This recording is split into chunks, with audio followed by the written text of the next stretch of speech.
ఇస్తాం అంటే స్పెట్స్ తీసేస్తాం, ఒక ఫింగర్ పెట్టుకుని ఛాన్స్ ఇస్తాం. అది లేకుండా చేశారంటే గ్రేట్ అనమాట. 3, 2, 1 స్టార్ట్.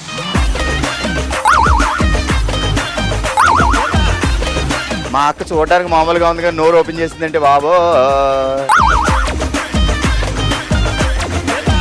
టార్గెటే భారీగా పెట్టింది.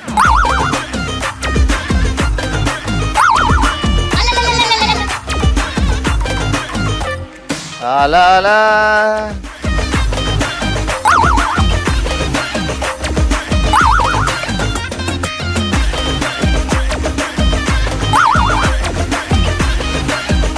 ఓకే. 1 minute over. ఆగండి.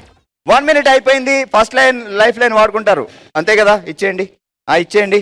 సో ఇప్పుడు పెట్స్ లేవు, ఓన్లీ ఒక్క ఫింగర్ వాడుకోవచ్చు. Ready 3, 2, 1 go. ఒకటే వేలు, దాన్ని పావును చుట్టినట్టు చుట్టేసావు.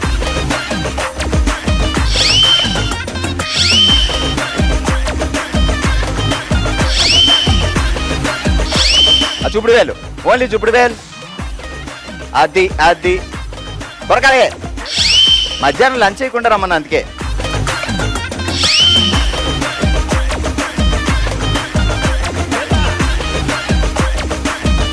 30 seconds ఓవర్. తాడికెట్టింది ఏళ్ళు. కానీ కానీ నువ్వేం కానీ పొగిడే అంతే. ఆ పూసలు అన్ని తినేయచ్చు. Okay last 15 seconds.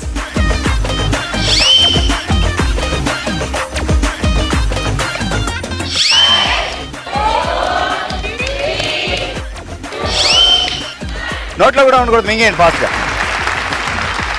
ఇది కంప్లీట్ అవ్వాలి కదా. ఇప్పుడు ఎంత ఇది కంప్లీట్ అయింది? 85% కంప్లీట్ అయింది. అసలు ప్రపంచంలో ఎవరు ఇలా తినరు అనుకోండి యాపిల్ని. అయ్యో అమ్మా, మా అక్క తిన్న రీతిని చూస్తుంటే ఇంకెప్పుడు యాపిల్ తినొద్దు అనిపిస్తుంది. అలా తినదు, కొరికి కొరికి దాన్ని. సో 95%, 85% గట్టిగా చెప్పట్లో. ఇది మేము కౌంట్ చేయట్లేదు, ఇది కంప్లీట్ అవ్వకుండా ఇటు వచ్చారు కాబట్టి. ఓకే, సో మొత్తం ఇప్పటి వరకు ఓషవంగి ఆడిన నలుగురిలో 40%, 80%, 85%, 95%. సో భానుప్రియ గారు అండ్ చంద్రకళ గారు సెకండ్ అండ్ ఫస్ట్ ప్లేస్ లో రన్నర్ అండ్ విన్నర్ గా కంగ్రాచులేషన్స్. 85% తో భానుప్రియ గారు రన్నర్ గా ఉన్నారు. Congratulations. Why not electronics private limited వారి గిఫ్ట్ హ్యాంపర్. ఓకే 95% తో ఈ రోజు మన ఓ శివంగిగా నిలిచారు చంద్రకళ గారు. కంగ్రాచులేషన్స్. ఎన్జీ గి వారి గిఫ్ట్ హ్యాంపర్. మన నెక్స్ట్ రౌండ్ మనసులో మాట. మనమే తన కుటుంబం అనుకొని తన మనసులో మాటని మనతో షేర్ చేసుకోవడానికి ఇప్పుడు మన ముందుకు వస్తున్నారు సీతా మహాలక్ష్మి గారు. అమ్మా రండి. సో ఇదంతా మీ ఫ్యామిలీ అండి. ఎలాంటి టెన్షన్ లేకుండా మీ మనసులో మాట ఏంటి చెప్పండి మా. నా పేరు సీతా మహాలక్ష్మి. 20 సంవత్సరాల క్రితం అమ్మ అప్పల బాలారత్నం గారు అనే గురువు గారు లాంటి అమ్మ మరి వెంకటేశ్వర గానామృతం అనే పుస్తకాన్ని రచించడం జరిగింది. మేమందరం కూడా సుమారు ఒక 50 మంది బృందం లాగా ఏర్పడి మేము ఎవరు కళ్యాణం చేయమంటే వాళ్ళ ఊరెళ్ళి ₹1 కూడా వాళ్ళ దగ్గర తీసుకోకుండా కళ్యాణం చేసి వాళ్ళందరినీ సంతోషపెట్టి రావడం జరుగుతూ ఉండేది. మేము ఒక రోజు రావులపాలెం వెళ్ళి కళ్యాణం చేసి ఎంతో సంతోషంగా మేమందరం కూడా తవేరాలో తిరిగి ప్రయాణమై మేము రావడం జరిగింది. అక్కడ మా దురదృష్టవశాత్తు ఒక లారీ ఆగి ఉండడం, అతను సిగ్నల్స్ రెడ్ సిగ్నల్స్ పెట్టకపోవడం జరిగింది. మా తవేరా అతను వేరే వెనకాల ఏదో వెహికల్ వస్తుందని చెప్పి అతనికి దారి ఇవ్వడం కోసం పక్కకు జరగడం జరిగింది. అది అనుకోకుండా మేజర్ యాక్సిడెంట్ జరిగి స్పాట్ లో అమ్మతో పాటు మొత్తం 7 మెంబర్స్ స్పాట్ లో చనిపోవడం జరిగింది. మా జీవితంలో మరి ఆ రోజున ముగ్గురు బ్రతకడం జరిగింది. ఆ ముగ్గురులో నేను ఒకదాన్ని. మరి ఆ రోజున ఏ హాస్పిటల్కి తీసుకెళ్ళినా తీసుకెళ్ళిపోండి అని